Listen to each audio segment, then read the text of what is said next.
Sur une 24 heures, on peut manger jusqu'à un demi-litre, 1 litre d'huile. Ces élèves du lycée Pierre Mendès France de Montpellier et leurs professeurs devant la moto qu'ils vont devoir suivre pendant 24 heures. Et pas n'importe quelle course, le bol d'or. Ils vont jouer dans la cour des grands.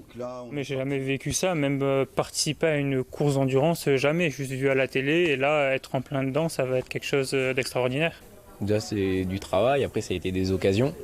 Et puis nos profs aussi, qui nous ouvrent aussi beaucoup de portes, qui bossent en permanence pour qu'on puisse faire ça. Après voilà, et nous de notre côté, on essaye aussi de mettre du nôtre pour préparer la moto. Voilà, on est encore dessus, quoi. 15 terminales et BTS mécanique moto vont donc rejoindre le célèbre circuit du Castellet mi-septembre.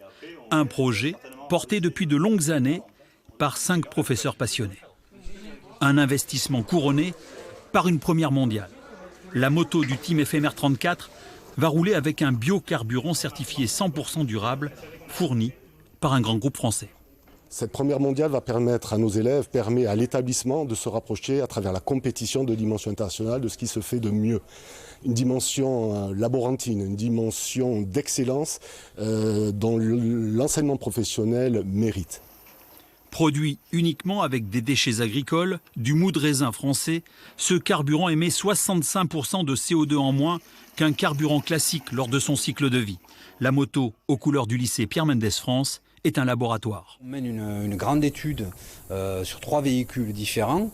Avec ce carburant-là, on a commencé en avril, cette étude-là. Donc elle est menée par nos étudiants et par nos lycéens.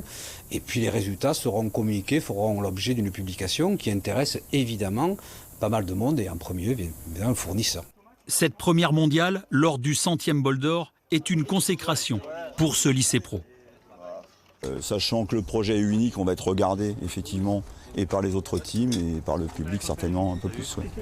Donc finalement pour nos élèves, je pense que pour la plupart ils le vivront qu'une fois dans leur vie. Lors des essais, la moto des lycéens a réalisé le 2e meilleur temps, de bon augure.